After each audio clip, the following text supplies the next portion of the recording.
دین اسلام کی بنیاد جن 5 چیزوں پر ہے ان میں ایک بات زکوٰۃ کا ادا کرنا بھی ہے۔ نماز کے بعد قرآن مجید میں اور احادیث مبارکہ میں جس بنیادی چیز کا ذکر کیا گیا وہ زکوٰۃ کا ادا کرنا ہے۔ اللہ تعالیٰ نے فرمایا وَأَقِیمُوا الصَّلَاةَ وَآتُوا الزَّکَاةَ، نماز قائم کرو اور زکوٰۃ ادا کرو۔ وَارْکَعُوا مَعَ الرَّاکعِینَ، رکوع کرو رکوع کرنے والوں کے ساتھ۔ یہ جو زکوٰۃ ہے، یہ جو صدقات ہیں، یہ اپنی معنویت اور اپنے حسن کے لحاظ سے معاشرے کے اندر ایک عجیب سی خوبصورتی پیدا کرتے ہیں۔ امیر کا غریب کے ساتھ محبت کا رشتہ قائم ہوتا ہے، ضرورت مندوں کا اہل فضل کی طرف رجحان اور ان کا پھر غریب پروری کرنا معاشرے کے اندر حسن کو، اخوت کو، بھائی چارے کو فروغ دیتا ہے۔ صدقات کے نبی کریم صلی اللہ تعالیٰ علیہ وسلم نے جو فضائل بیان کیے اور ترغیب جو نبی کریم علیہ السلام نے ارشاد فرمائی، اس کی جاذبیت اور خوبصورتی کو اگر سمجھا جائے تو حضور علیہ السلام کا تھوڑا سا توجہ دلانا اور اس توجہ کے اندر حضور علیہ السلام نے جس طرح کی اہمیت اس چیز کو عطا فرمائی وہ عجیب سا دل کو ٹھنڈا کرتا ہے۔ اللہ کے حبیب علیہ السلام نے ارشاد فرمایا کہ یہ جو صدقہ ہے یہ تو برے خاتمے سے بچا لیتا ہے۔ اتنی بڑی بات، اتنا بڑا اجر۔ یعنی انسان کو سب سے زیادہ جس بات کا ڈر ہوتا ہے وہ یہ ہوتا ہے کہ اختتام کہیں برا نہ ہو جائے۔ یہ صدقہ ایک ایسی چیز ہے جو سوء خاتمہ سے انسان کو محفوظ رکھتا ہے، اور ارشاد فرمایا کہ صدقہ عمر میں اضافہ کرتا ہے، 70 مصیبتوں کے دروازے بند کرتا ہے۔ اللہ تبارک و تعالیٰ کے حبیب علیہ السلام نے اس قدر زیادہ اس کو پسند فرمایا اور اس قدر زیادہ توجہ دلائی کہ فرمایا دوزخ سے بچ جاؤ، چاہے کھجور کا ایک ٹکڑا صدقہ کر کے ہی دوزخ سے بچ جاؤ۔ یہ چیز تمہارے لیے اللہ تبارک و تعالیٰ کی بارگاہ سے بہت بڑا انعام کا سبب بنے گی کہ تمہارے لیے دوزخ سے آزادی ہوگی۔ یقیناً جس بات کے فضائل ہوتے ہیں، جس کام کے فضیلتیں ہوتی ہیں، اسے نہ کرنے کی وعیدیں بھی ہوتی ہیں۔ تصویر کا دوسرا رخ بھی ہوتا ہے، ایک کام کیا جائے گا، اس کے فضائل ملیں گے، اجر ملے گا، ثواب ہوگا، اللہ رسول کی رضا نصیب ہوگی، معاشرے کے اندر غریب پروری ہوگی، لوگوں کا خیال رکھا جائے گا، انسان کے اندر رقت قلبی پیدا ہوگی، درد دل پیدا ہوگا۔ زکوٰۃ ادا کرنے سے، صدقات کرنے سے دوسروں کے بارے میں اس کی طبیعت کے اندر ڈھیر سارے خیر کے جذبات پیدا ہوں گے۔ لیکن اگر یہ کام نہیں کرتا، وسعت کے باوجود نہیں کرتا، اس پر فرض ہے نہیں کرتا، تو یقیناً پھر اس کی وعیدیں بھی ہوں گی، اس کے لیے سزائیں بھی ہوں گی۔ نبی پاک صلی اللہ تعالیٰ علیہ وسلم نے ارشاد فرمایا، سیاستہ میں موجود ہے، فرمایا جس مال کی زکوٰۃ نہیں دی جائے گی وہ زہریلے سانپ کی صورت اختیار کر کے قیامت والے دن انسان کے گلے کا توق بنے گا اور لوگوں کو ڈسے گا، ہوگا وہ مال ہی۔ یہ مال اللہ کا فضل بھی ہے، لیکن اگر اس کی زکوٰۃ ادا نہیں کی جاتی تو یہ ایک زہریلے سانپ کی صورت میں صبح قیامت انسان کے سامنے لایا جائے گا، بخاری میں موجود ہے۔ کیوں صحیح طور پر حساب کر کے، توجہ کر کے، اور کوئی مشکل نہیں ہے آپ کو، اگر آپ مال کے نصاب ہیں تو اس مال پر سال گزرنے کے بعد آپ کو 2.5% زکوٰۃ دینی ہے، 40واں حصہ دینا ہے، تو یہ کوئی مشکل کام نہیں ہے۔ لیکن نہ کریں گے تو اس کی سزا، نبی پاک صلی اللہ تعالیٰ علیہ وآلہ وسلم کی خدمت عالی مرتبت میں خواتین حاضر ہوئیں تو ان کے ہاتھوں میں سونے کے کنگن تھے۔ اللہ کے حبیب صلی اللہ تعالیٰ علیہ وسلم نے فرمایا ان کی زکوٰۃ ادا کر دی، تو انہوں نے نفی میں جواب دیا، تو آپ صلی اللہ تعالیٰ علیہ وسلم نے ارشاد فرمایا کیا تمہیں پسند ہے کہ تمہیں آگ کے کنگن پہنائے جائیں؟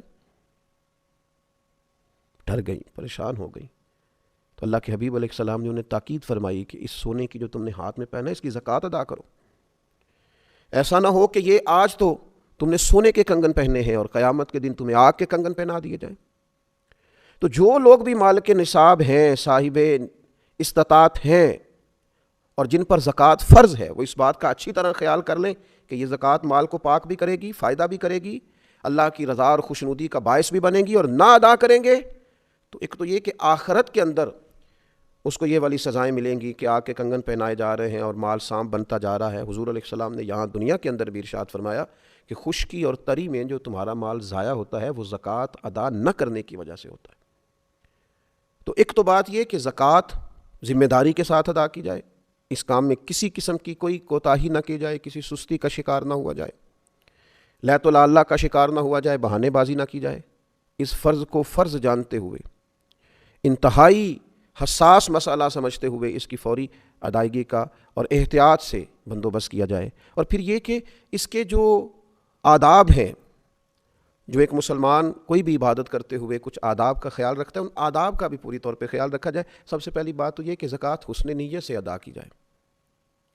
زکوٰۃ کوئی پتھر پھینکنے والا عمل نہیں ہے کہ جیسے بھی پھینک دیں گے، خوش دلی سے پھینکیں یا بد دلی سے وہ لگ جائے گا۔ یہ زکوٰۃ تو اللہ کی بارگاہ میں دینی ہے، صدقہ کو پتھر پھینکنے والا عمل تو نہیں کہ جیسے بھی پھینک کے لگ جائے گا۔ یہ تو خالص اللہ کی رضا کے لیے دینی ہے۔ تو اس کے بارے میں تو قرآن مجید نے فرمایا وَمَا تُنْفِقُونَ إِلَّا ابْتِغَاءَ وَجْهِ اللَّهِ، تم جو کچھ بھی خرچ کرتے ہو اسی لیے تو خرچ کرتے ہو کہ تمہیں اللہ کی خوشنودی حاصل ہو۔ تو حسن نیت، ارادہ حسین، دیتے وقت اللہ تعالیٰ کی رضا کے لیے خاص جذبہ۔ ایک بزرگ فرمایا کرتے تھے کہ میں تو جب صدقات دیتا ہوں تو جسے دیتا ہوں اسے اپنا محسن سمجھتا ہوں کہ دیکھو میں اسے دے رہا ہوں، بندے کو دے رہا ہوں اور راضی مجھ سے میرا اللہ ہو رہا ہے۔ تو حسن نیت پہلی بات۔ اور دوسری بات، ہر قسم کی تصنع سے بچا جائے، ہر قسم کے ریا سے بچا جائے۔ یہ دیکھ کر کے اور کسی قسم کا بھی اگر دکھلاوے کا مزاج بنایا جائے یا کسی شخص کو کسی بھی طور پر بتایا جائے تو یاد رکھیے گا حضور علیہ الصلوۃ والسلام نے فرمایا اللہ قیامت کے دن ارشاد فرمائے گا انہی سے جا کے اجر لو جن کو دکھانے کے لیے تم عمل کرتے تھے۔ تو تصنع سے پورے طور پر اور مکمل طور پر اجتناب کیا جائے، اور پھر جسے دیا جائے اس پر احسان نہ جتلایا جائے، ایذا نہ دی جائے، تکلیف نہ دی جائے۔ ہمارے ہاں جس طرح سے لوگ کہتے ہیں آپ ابھی آ گئے ہیں، تو میرے سونے کا ٹائم تھا، کل آئیے گا، پرسوں پتہ کر لیجئے گا، ہاں میرا ارادہ بن گیا ہے، آپ صبح وقت پر آ کر لائن میں کھڑے ہو جائیے گا۔ اللہ تعالیٰ نے جب آپ کو دیا ہے تو اس طرح تھوڑی دیا ہے، معاذ اللہ۔ آپ ایذا نہ دیں، تکلیف نہ دیں۔ وہ کسی نے کہا تھا کہ لوگوں کو ملا ہے تو مقدر سے ملا ہے، ہم کو تو مقدر بھی تیرے در سے ملا ہے۔ تو اللہ نے جب دیا ہے تو کرم سے دیا ہے۔ تو جب یہ ذہن ہو کہ مجھے کرم سے ملا ہے تو پھر دیتے وقت تکلیف نہ دی جائے، اذیت نہیں دی جائے۔ قرآن مجید نے فرمایا یا ایھا الذین آمنوا لا تبطلوا صدقاتکم بالمن والاذی، اے ایمان والو احسان جتلا کر اور ایذا دے کر اپنے صدقات کو باطل نہ کر لینا۔ اپنے صدقات باطل نہ کرو، احسان جتلا کر اور دل آزاری کر کے ایذا دے کر ان کو ضائع نہ کرو، باطل نہ کرو۔ تو کبھی بھی اس شخص کو جس کو آپ کچھ دے رہے ہیں، عطا کر رہے ہیں، اس کو کسی طور پر بھی کسی اذیت میں مبتلا، اگر قرآن مجید کے یہ دو لفظ سمجھ لیے جائیں نا، یا ایھا الذین آمنوا لا تبطلوا صدقاتکم بالمن والاذی، اے ایمان والو تم احسان جتلا کر تکلیف دے کر اپنے صدقات کو باطل نہ کرو، اگر اس کو سمجھ لیا جائے تو پھر تو انسان جو لینے آئے اس کا اعزاز کرے، اسے ہر تکلیف سے بچائے کہ اللہ نے حکم دے دیا ہے کہ تم نے اپنا صدقہ باطل نہیں کرنا، کسی قسم کی تکلیف نہیں دینی سامنے والے کو۔ اور پھر چوتھی بات یہ ہے کہ عمدہ مال اللہ کی راہ میں دیا جائے، اچھی چیز اللہ کے حضور پیش کی جائے، مالک کی بارگاہ میں پیش کی جائے تو پھر خاص چیز پیش کی جائے۔ جو لوگ محبوب کو تحفہ دیتے ہیں وہ بڑا قیمتی تحفہ خرید کے لاتے ہیں اور پتہ ہے بڑا قیمتی ہے، پھر بھی اس کو سجاتے ہیں، سنوارتے ہیں، کسی خاص جگہ پہ اس کو پیک کرتے ہیں، اس کے اوپر پھول لگائے جاتے ہیں، بڑے حسین انداز میں اپنے پیاروں کے لیے تحفے بھیجے جاتے ہیں، گلدستے منگائے جاتے ہیں، یہ میرے استاد ہیں، یہ میرے بھائی ہیں، یہ میری محبت کی جگہ ہے۔ لوگ بڑے اعزاز کے ساتھ تحفے روانہ کرتے ہیں تو اللہ کے حضور پیش کرنا ہے، رب رسول کی رضا کے لیے دینا ہے۔ تو قرآن مجید نے کہا لن تنالوا البر حتی تنفقوا مما تحبون، تم ہرگز نیکی کو نہ پہنچو گے جب تک اپنی محبوب چیز راہ خدا میں خرچ نہ کرو۔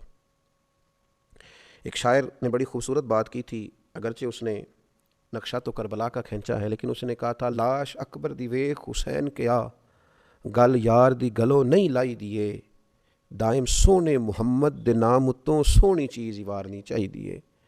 دیکھو ان کے نام پہ دینے لگے ہیں تو پھر ہم نے کس طرح کے نگینے دیے ہیں، کس طرح کا حسن دیا، کیا کچھ نکال کے پیش کر دیا۔ دھرتی نے ایسے لوگ نہ کبھی پہلے دیکھے نہ کبھی بعد میں دیکھے گی۔ تو عمدہ مال پیش کیا جائے، اور پھر یہ بھی یاد رکھا جائے کہ اللہ پاک ہے اور پاک چیز کوئی قبول کرتا ہے، ہمیشہ حلال اور طیب ہی اس کی راہ میں پیش کیا جائے۔ اور آخری گزارش یہ ہے زکوٰۃ دینے کے معاملے میں کہ پھر یہ ماحول نہ بنایا جائے کہ میں بانٹوں گا تو لوگوں کی نظریں اپنے سامنے جھکاؤں گا۔